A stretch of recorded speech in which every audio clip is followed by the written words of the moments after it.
اعوذ باللہ من الشیطان الرجیم۔ پناہ مانگتا ہوں میں اللہ کی شیطان مردود سے۔ بسم اللہ الرحمن الرحیم۔ شروع کرتا ہوں اللہ کے پاک نام سے جو بہت بڑا مہربان نہایت رحم والا ہے۔ واتقوا یوما لا تجزی نفس عن نفس شیئا ولا يقبل منها شفاعة ولا يؤخذ منها عدل ولا هم ينصرون۔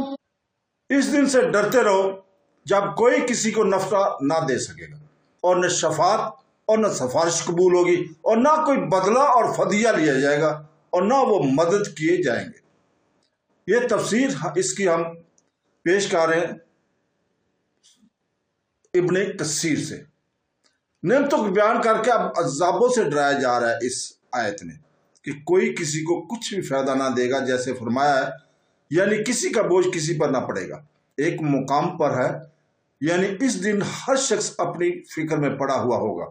فرمایا اے لوگو اپنے رب کا خوف کرو اور اس دن سے ڈرو جس دن باپ بیٹے کو اور بیٹا باپ کو کچھ بھی فائدہ نہیں پہنچا سکے گا، یعنی کافر کی نہ کوئی سفارش کرے نہ اس کی سفارش قبول ہے۔ ان کفار کو سفارش کرنے والوں کی شفاعت فائدہ نہ دے گی، اور ہر جگہ اہل جہنم کا یہ مقولہ نقل کیا گیا کہ افسوس آج ہمارا نہ کوئی سفارشی ہے اور نہ کوئی دوست۔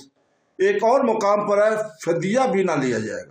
ایک اور مقام پر ہے کہ جو لوگ کفر پر مر جاتے وہ اگر زمین پر سونا دیں اور ہمارے عذابوں سے چھوٹنا چاہیں تو یہ بھی نہیں ہو سکتا۔ ایک اور مقام پر ہے کہ کافروں کے پاس اگر تمام زمین کی چیزیں اور اس کے مثال اور بھی ہوں، اور قیامت کے دن وہ اسے فدیہ دے کر عذابوں سے بچنا چاہے تو بھی قبول نہ ہو، اور دردناک عذابوں میں مبتلا رہیں گے۔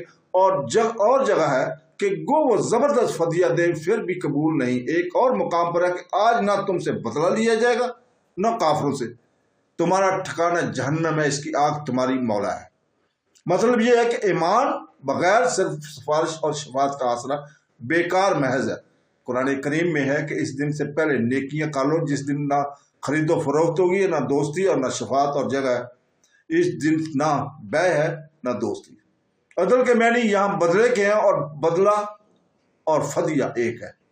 حضرت علی کرم اللہ وجہ والی روایت میں شفاعت کے معنی نفل اور عدل کے معنی فریضہ مروی ہیں، لیکن یہ قول یہاں غریب ہے، اور صحیح قول پہلا ہے۔ ایک اور روایت میں ہے کہ حضور پاک صلی اللہ علیہ وسلم نے پوچھا گیا کہ یا رسول اللہ عدل کے کیا معنی ہے؟ آپ صلی اللہ علیہ وسلم نے فرمایا فدیہ، ان کی مدد بھی نہ کی جائے گی، یعنی کوئی حمایتی نہ ہو، قرابتیں کٹ جائیں گی، جاؤ چشم جاتا رہے گا، کسی کے دل میں ان کی طرف سے رحم نہ رہے گا، نہ خود ان میں کوئی قدرت اور قوت رہے گی۔ اور ایک مقام پر ہے وہ اپنا پناہ دیتا ہے اور اس کی پکڑ سے نجات دینے والا کوئی نہیں۔ اور جگہ ہے اس کی دن نہ اللہ کا ساتھ کوئی عذاب کر سکے اور نہ اس کی قید و بند۔ اور ایک جگہ پہ ہے تم آج کیوں ایک دوسرے کی مدد نہیں کرتے بلکہ سب کے سب آج گردن جھکائے تابع فرمان بنے کھڑے ہیں۔ آیت میں ہے، اس آیت میں ہے کہ اللہ جن کی وہ اللہ کے سوا اللہ کی نزدیکی کے لیے پوجا پاٹ کرتے تھے، آج وہ معمود ان عابدوں کی مدد کیوں نہیں کرتے بلکہ وہ تو گم ہو گئے۔